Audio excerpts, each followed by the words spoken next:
ഹോണറിൻ്റെ honour X50 GT എന്ന പുതിയൊരു smart phone ഇപ്പം ലോഞ്ച് ചെയ്തിട്ടുണ്ട്. ഈ ഒരു വീഡിയോയിൽ നമ്മൾ നോക്കാൻ പോകുന്നത് ഹോണർ X50 GT എന്നുള്ള സ്മാർട്ട് ഫോണിനെ പറ്റിയിട്ടാണ്.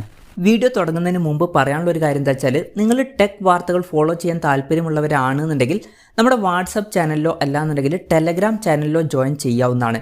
താഴെ ഡിസ്ക്രിപ്ഷനിലും അതുപോലെ തന്നെ കമൻറ്റ് ബോക്സിലും നമ്മുടെ വാട്സപ്പ് ചാനലിൻ്റെയും അതുപോലെ തന്നെ ടെലഗ്രാം ചാനലിൻ്റെയൊക്കെ ലിങ്കും കാര്യങ്ങളൊക്കെ കൊടുക്കുന്നുണ്ട്. അവിടെ റെഗുലർ ആയിട്ടുള്ള ടെക് അപ്ഡേറ്റ്സും കാര്യങ്ങളൊക്കെ ലഭിക്കുന്നതായിരിക്കും. ആദ്യം നമ്മൾ ഫീച്ചേഴ്സും കാര്യങ്ങളൊക്കെ നോക്കുകയാണെന്നുണ്ടെങ്കിൽ ഡിസ്പ്ലേയുടെ കാര്യത്തിൽ ഹോണർ X50 GTയിൽ 6.78 ഇഞ്ചിൻ്റെ 1.5K ഡിസ്പ്ലേ വരുന്നുണ്ട്.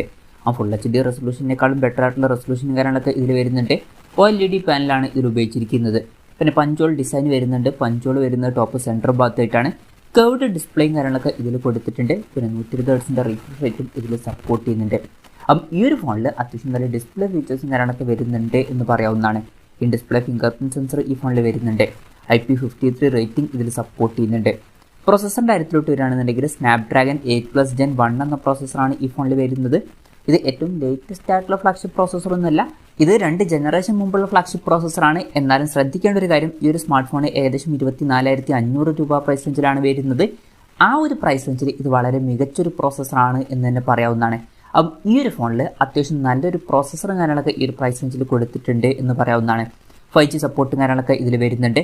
ഫോണിൻ്റെ ബേസ് വേരിയൻറ്റിൽ 12 GB റാമും 256 GB ഇൻറ്റേർണലുമാണ് വരുന്നത്.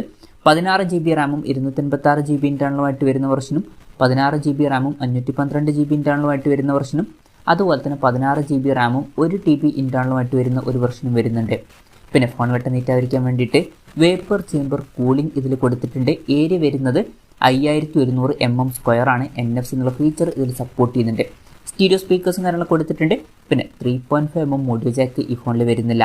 ആൻഡ്രോയിഡ് 14 ബേസ് ആയിട്ടുള്ള മാജിക് OS സോഫ്റ്റ്വെയർ ആണ് ഈ ഫോണിൽ വരുന്നത്. ക്യാമറയുടെ കാര്യത്തിലോട്ട് വരികയാണെന്നുണ്ടെങ്കിൽ ഫോണിൻ്റെ പിന്നിൽ ഡ്യുവൽ ക്യാമറ സെറ്റപ്പാണ് കൊടുത്തിരിക്കുന്നത്. 108 MP മെയിൻ ക്യാമറ സെൻസർ ഈ ഫോണിൽ കൊടുത്തിട്ടുണ്ട്. പിന്നെ 2 MP ഒരു സെൻസറും വരുന്നുണ്ട്. ശ്രദ്ധിക്കേണ്ട ഒരു കാര്യം, അൾട്രാ വൈഡ് ആംഗിൾ ലെൻസ് ഒന്നും വരുന്നില്ല. ഈ ഒരു പ്രൈസ് റേഞ്ചിലൊക്കെ വരുന്ന ഒരു ഫോണിൽ നമ്മൾ ultra wide angle lens expect ചെയ്യുന്നുണ്ട്. പക്ഷേ ഈ ഫോണിൽ അത് മിസ്സിംഗ് ആണ്.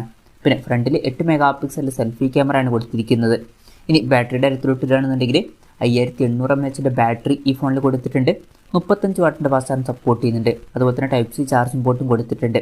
അപ്പോൾ തിരക്കില്ലാത്തൊരു ബാറ്ററി സെറ്റപ്പ് വരുന്നുണ്ട് എന്ന് പറയാവുന്നതാണ്. നല്ലൊരു ബാറ്ററി കപ്പാസിറ്റി കാര്യങ്ങളൊക്കെ ഇതിൽ കൊടുത്തിട്ടുണ്ട്. അപ്പം ഇതൊക്കെയാണ് ഫീച്ചേഴ്സിനെ പറ്റി പറയാനുള്ള കാര്യങ്ങൾ. പിന്നെ ഈ ഒരു സ്മാർട്ട് ഫോൺ ഇപ്പം ഇന്ത്യൻ മാർക്കറ്റിൽ ലോഞ്ച് ചെയ്തിട്ടില്ല. ഇപ്പോൾ ചൈനീസ് മാർക്കറ്റിലാണ് ഈ സ്മാർട്ട് ഫോണിൽ ലോഞ്ച് ചെയ്തിരിക്കുന്നത്. ചൈനീസ് മാർക്കറ്റിൽ ഈ ഫോണിൽ ലോഞ്ച് ചെയ്തിരിക്കുന്നത് ഏകദേശം 2100 യുവാൻ എന്ന പ്രൈസിങ്ങിലാണ്. അതായത് 24,500 രൂപ പ്രൈസ് റേഞ്ചിൽ. ആ ഒരു പ്രൈസ് റേഞ്ചിൽ ഈ പറഞ്ഞിട്ടുള്ള ഫീച്ചേഴ്സ് എങ്ങനെ ഉണ്ടെന്ന് വെച്ചാൽ, അൾട്രാ വൈഡ് ആംഗിൾ ലെൻസ് വരുന്നില്ല എന്നുള്ളൊരു കാര്യം വരുന്നുണ്ട്. പക്ഷേ ബാക്കി ഫീച്ചേഴ്സൊക്കെ നല്ല ഫീച്ചേഴ്സാണ്. അത്യാവശ്യം തിരക്കില്ലാത്തൊരു ബാറ്ററി സെറ്റപ്പും അതുപോലെ തന്നെ നല്ലൊരു പ്രോസസ്സറും അതുപോലെ തന്നെ ഓൺ പേപ്പർ നല്ലൊരു ഡിസ്പ്ലേ ഫീച്ചേഴ്സും കാര്യങ്ങളൊക്കെ ഇതിൽ വരുന്നുണ്ട് എന്ന് തന്നെ പറയാവുന്നതാണ്.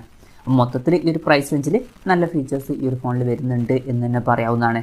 ഇനി ഇന്ത്യൻ മാർക്കറ്റിൽ ഈ ഫോൺ ലോഞ്ച് ചെയ്യുമോ എന്ന് വെച്ചാൽ, ചിലപ്പം ഇന്ത്യൻ മാർക്കറ്റിൽ ലോഞ്ച് ചെയ്തേക്കാം.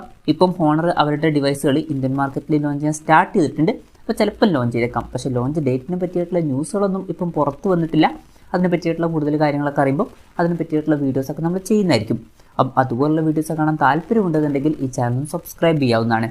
എന്തായാലും ഹോണറിൻ്റെ ഹോണർ X50 GT എന്ന പുതിയൊരു സ്മാർട്ട് ഫോൺ ഇപ്പോൾ ലോഞ്ച് ചെയ്തിട്ടുണ്ട്. ഈ ഒരു ഫോണിനെ പറ്റിയിട്ടുള്ള നിങ്ങളുടെ അഭിപ്രായം ജസ്റ്റ് ഒന്ന് കമൻറ്റ് ചെയ്യുക. അതുപോലെ തന്നെ ഈ ഒരു സ്മാർട്ട് ഫോൺ ഇന്ത്യൻ മാർക്കറ്റിൽ നിങ്ങൾ ഏത് പ്രൈസിങ്ങിലാണ് എക്സ്പെക്ട് ചെയ്യുന്നത് എന്നുള്ള കാര്യം കൂടി ജസ്റ്റ് ഒന്ന് കമൻറ്റ് ചെയ്യുക. ഇപ്പോൾ എൻ്റെ ഒരു അഭിപ്രായം പറയുകയാണെന്നുണ്ടെങ്കിൽ ഇന്ത്യൻ മാർക്കറ്റിൽ ചിലപ്പം ഈ ഒരു സ്മാർട്ട് ഫോൺ ലോഞ്ച് ചെയ്യുകയാണെന്നുണ്ടെങ്കിൽ ഒരു 30,000-35,000 രൂപ പ്രൈസ് റേഞ്ചിലേക്കായിട്ട് ലോഞ്ച് ചെയ്തേക്കാം. കൺഫർമേഷൻസ് ഒന്നുമില്ല, ജസ്റ്റ് നമ്മുടെ എക്സ്പെക്ടേഷൻ പറഞ്ഞു എന്നേ ഉള്ളൂ.